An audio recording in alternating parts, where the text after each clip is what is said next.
Bonjour à tous et bienvenue au 12h30 de RTI2 à la une de l'actualité. Les populations des communes de Yopougon et Abobo privées d'eau depuis plusieurs semaines. Nous tenterons de savoir les véritables raisons. Et puis, guerre en Ukraine suite à un bombardement sur la prison d'Olenivka par l'armée russe. Le président ukrainien Volodymyr Zelensky dénonce un crime de guerre russe délibéré. Les populations des communes de Yopougon et Abobo sont plongées dans une pénurie d'eau depuis plusieurs semaines, certains depuis des années. Dans les quartiers touchés, plusieurs points de vente d'eau clandestins se sont mis en place pour approvisionner les ménages. Femmes, hommes et enfants parcourent de longues distances chaque jour avec des bidons et cuvettes sur la tête à la recherche d'eau potable. Un véritable calvaire quotidien pour ces riverains. Ils crient donc à l'aide aux autorités compétentes, comme nous le disent ici Clarisse Kanyala et Ami Koulibaly. Cela fait près de 2 semaines que les robinets des populations du sous-quartier Madame Boni de Jesco dans la commune de Yopougon sont à sec. On n'a pas de l'eau à Jesco, on a besoin de l'aide au gouvernement.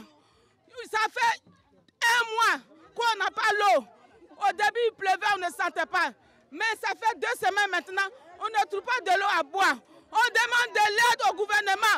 Dans ce quartier, les personnes privées d'eau s'approvisionnent dans des points de vente d'eau.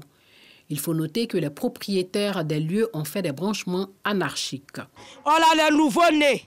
On paye un bidon d'eau à 500. S'ils viennent qu'on négocie, c'est 250. Voyez-vous, on mange comment, on paye l'eau comment. Une aubaine pour les conducteurs de tricycles qui sont beaucoup sollicités. Comme on a des motos, on a des tricycles, on prend un bidon à 300, on s'en a chargé chez les vendeurs d'eau, ceux qui ont des citernes d'eau.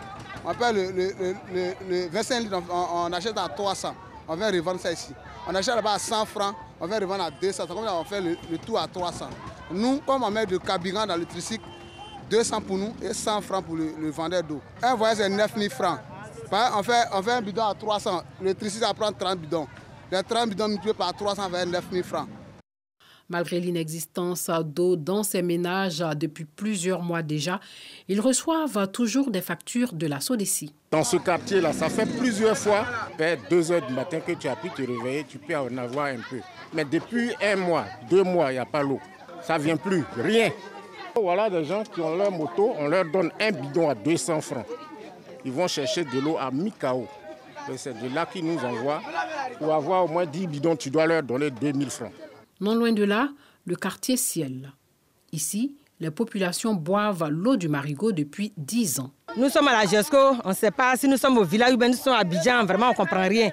On a l'eau 1 mois, on peut faire 5 mois, on n'a pas l'eau. Donc quand on n'a pas l'eau comme ça, tu vas aller où? On est obligé de venir prendre l'eau ici, aller se débrouiller avec, au Marigot ici. Les plus chanceux, si on peut les appeler ainsi, sont connectés à un réseau d'eau illégal. Nous avons entrepris des démarches au niveau du gouverneur du district d'Abidjan et à la direction de l'eau potable en Côte d'Ivoire, ONEP, basée au Vallon. Et ils ont essayé de répondre favorablement à notre demande, mais on a été confronté à un problème d'approbation que le service technique de la mairie de Yopougon a relevé comme problème majeur. Donc pour le moment, nous attendons que vraiment l'État ait pitié de nous. Ici, les gens disent que nous n'avons pas d'approbation, mais nous recevons des ministres ici et nous votons. Quand ces campagnes, ils arrivent, mais quand la campagne passe, ils s'asseyent. Nous avons beaucoup de problèmes. Nous demandons pardon de nous aider. Dans la commune d'Abobo, le constat est le même. Les femmes passent de longues heures d'attente dans les points de vente d'eau en espérant avoir quelques bidons du précieux liquide. Nous, on est vers ancien marché, vers le terrain.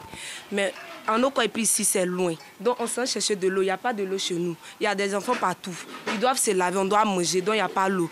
On demande à l'État ou bien au gouvernement de nous donner l'eau parce qu'on n'a pas de l'eau. On a besoin de l'eau, juste de l'eau seulement. Cette pénurie d'eau dure depuis 2 ans maintenant ici à PK18. Un grand merci pour tout l'effort qui a été fourni par le président et son gouvernement. Mais il y a problème. Il y a problème. Puisqu'il y a beaucoup qui ont demandé des compteurs, jusqu'à aujourd'hui, on n'a pas eu de compteurs. Malgré les efforts de l'Office national de l'eau potable, beaucoup reste à faire. Les efforts sont faits à travers un cadre institutionnel qui a été pris depuis 2018 avec donc le PS Gouv, renforcé par le PND, qui vient donc asseoir donc le cadre réglementaire de l'exécution du plan d'action sociale du gouvernement de Côte d'Ivoire. À quand la fin du calvaire des populations des quartiers Jesco et Ciel de la commune de Yopougon et PK18 d'Abobo? Bien malin, celui qui pourra répondre à cette question. Au chapitre santé, l'ONG La Joie des Tout-Petits a procédé ce jeudi 28 juin au lancement officiel de la 5e édition du concours du bébé le plus choco de Côte d'Ivoire, marquant aussi la récompense des vainqueurs de la 4e édition au plateau. Une édition placée sous le thème « Ma santé et pour mieux prendre soin de ma famille ». J'assaini mon environnement, Yacouba Koulibaly. Promouvoir la santé maternelle et infantile en privilégiant le bien-être sanitaire des enfants mineurs. C'est tout le sens du lancement de la 5e édition du concours du bébé le plus choco de Côte d'Ivoire, organisé par l'ONG La Joie des Tout-Petits. Kouadio Destiné, Tabita Dogbo et Mariam Bakayoko sont respectivement première, deuxième et troisième de l'édition 2021 du concours bébé le plus choco de Côte d'Ivoire. En plus d'elle, la présence du vainqueur de l'édition 2020 est signalée. Un honneur pour les génitrices de ces tout-petits lauréats qui ne cachent pas leur satisfaction face à la reconnaissance de leurs efforts. Moi, je dis déjà merci à l'ONG La Joie des Tout-Petits parce que c'est un concours qui emmène la mère à suivre véritablement l'enfant.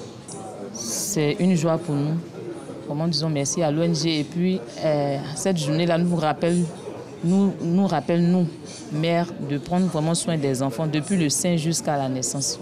Une occasion pour Antoine Aké, président de la dite ONG, de sensibiliser les parents sur la nécessité de s'occuper des enfants, de récompenser les mères des bébés, vainqueurs des éditions 2020 et 2021 après avoir rappelé les critères de sélection. Pour être sélectionné, il faut être né dans un centre de santé.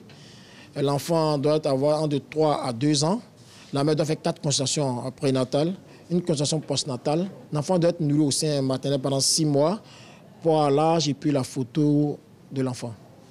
Une cause soutenue et saluée par les représentants du ministère de la Famille, de la Femme et de l'Enfant, du ministre de la Santé et de l'Hygiène publique ainsi que de leurs sponsors. C'est sur les enfants que nous comptons pour construire la Côte d'Ivoire de demain. Et pour ce faire, nous devrons bien les encadrer, leur donner la santé qu'il faut. C'est une cérémonie importante parce que dans le domaine de la santé de la mère et de l'enfant, aujourd'hui, le ministre de la Santé met l'accent sur l'implication des communautés et surtout le fait que tout ce qui élève de la consultation prénatale des accouchements est rendu gratuit en Côte d'Ivoire. Nous incitons un groupement à inviter les mamans, les parents à aller faire des consultations pour que les enfants naissent dans les meilleures conditions. Et donc, quand les enfants sont nés, il faut aussi assurer leur relève. Demain, on va prendre l'assurance. Le lancement de la 5e édition du concours du bébé le plus choco de Côte d'Ivoire marque le démarrage du dépôt des candidatures sur la période du 28 juillet au 28 octobre 2022. Dans le nord de la Côte d'Ivoire, cette fois-ci, c'est l'association Les Enfants du Béret qui a organisé sur 3 jours le FESAB, entendez le festival Allons dans le Béret. Un événement basé sur le social. Ils sont venus de divers horizons pour une mission commune, le développement de la région du Béret. Plusieurs activités ont donc meublé ce festival, entre autres une opération ville propre, des dons et un concert géant. Afisiata Karamoko Dosso y était pour RTI2. Carrefour du marché de Mouela, nous sommes dans un quartier de la ville de Mankono, au nord de la Côte d'Ivoire. Ce matin, place à la salubrité. Un spectacle marqué par le curage des caniveaux et des artères du quartier. Une initiative d'Ibrahim Fofana, alias Fakoli, un fils de la région. Cette opération s'inscrit dans le cadre du FESAD, le festival Allons dans le Béret, organisé par l'association Les Enfants du Béret. Comme convenu dans le programme du FESAD, c'est l'opération ville propre. Voilà, la ville de Mankono, c'est une manière de sensibiliser la population et à aider la mairie. Eux ici, ils doivent contribuer à la propriété de la ville. Cette activité est la première étape d'une longue journée. Quelques heures plus tard, le cap est mis sur le village de Karamokola. Ces jeunes sont tous membres de cette association. Ils font parler leur cœur. Notre objectif, c'est de mener des actions sociales afin que nos populations soient vraiment bien à l'aise. Pour cette action, nous avons nos frères qui sont venus de Paris, de Dubaï. Le chef du village se dit honoré et heureux de cet élan de solidarité. Je ne saurais vous remercier pour cet acte, ce dont nous va droit au cœur, qu'Allah vous bénisse, que Dieu nous donne l'envie, aidez-nous pour la rentrée scolaire. Au nom de Dieu et du prophète, paix et salut de Dieu sur lui. Dans la soirée, place au spectacle.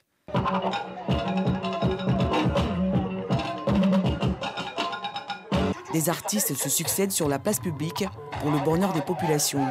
Je suis résilé à Lakota. C'est vraiment tellement bien et ça a été bien fait. Dans l'ensemble, c'est une satisfaction totale. Voilà, ils ont égayé, ils ont diverti la population et c'est à saluer. J'ai trouvé la fête belle. Je suis très ravi. J'aimerais que ça continue. Le commissaire général dit être satisfait. Ça a été vraiment fabuleux. Et nous avons senti une population heureuse. Nous avons senti une fierté dans cette région. Le FESAD, Festival Allons dans le Béret, est à sa 2e édition. Les fils et filles de cette région de la Côte d'Ivoire entendent se réunir chaque année à Mankono pour poser des actes sociaux. En ligne de mire, l'essor de leur région. En sport, le président du Comité national olympique a reçu la délégation ivoirienne d'escrime qui a disputé le championnat d'Afrique au Maroc du 15 au 19 juin 2022, une compétition africaine que les éléphants escrimeurs ont terminé avec une médaille de bronze, 3e au plan individuel et 6e au classement général sur 21 pays. C'était ce jeudi au siège du CNO, de Plateau, Arsène Kouassi du service des sports. Après avoir honoré la Côte d'Ivoire au récent championnat d'Afrique au Maroc et obtenu une médaille de bronze, les éléphants escrimeurs ont reçu les félicitations et les encouragements du président du Comité national olympique. Ngon Georges souhaite instaurer ces rencontres désormais avec toutes les fédérations sportives qui reviendront avec une médaille ou des lauriers lors des compétitions continentales. Nous avons voulu instituer une tradition qui consiste à honorer, récompenser tous les athlètes qui vont à l'extérieur et nous ramènent des médailles, ces athlètes qui permettent de hisser le drapeau de la Côte d'Ivoire un peu plus haut. Une démarche bien appréciée par le président de la Fédération ivoirienne d'escrime ainsi que le médaillé de bronze. C'est un honneur d'être là, même si on n'avait pas la médaille et puis le président nous invitait. Ça nous encourage dans le travail. Donc c'est pour ça que je dis que nous sommes très heureux. C'est vraiment un plaisir pour moi de pouvoir remporter des médailles pour la Côte d'Ivoire. Et je suis vraiment content, vraiment fier de moi et fier de la fédération aussi. En dépit de cette unique médaille, la Côte d'Ivoire termine 6e au classement général et 3e au plan individuel africain. Et grâce au soutien du premier responsable des fédérations sportives, les éléphants escrimeurs repartent en confiance avec l'ambition de rapporter plus de lauriers lors des prochaines échéances continentales et améliorer leur ranking international en vue des qualificatifs des Jeux olympiques de Paris 2024. Mais bien avant, cela passe par une meilleure performance au plan local avec la reprise du championnat d'escrime prévu en septembre 2022. Un reportage commenté par Oda Legbe. Nous le disions en titre, guerre en Ukraine suite à un bombardement sur la prison d'Olenivka où se trouvent des prisonniers de guerre ukrainiens qui a fait environ 50 morts selon les deux camps. Volodymyr Zelensky a dénoncé un crime de guerre russe délibéré, mais soulignant que pour les Russes, la guerre continue dans le bassin minier de Donbass. Les forces russes continuent de tenter d'avancer près de Sirves et de Bakhmut. Et puis au Canada, pour finir ce journal, le pape François a reconnu un génocide dans le drame des pensionnats pour autochtones au retour d'un voyage de 6 jours, lors duquel il a demandé pardon à de nombreuses reprises aux populations amérindiennes. Voilà, c'est tout pour aujourd'hui. Encore merci à vous et bonne suite au programme sur RTI2.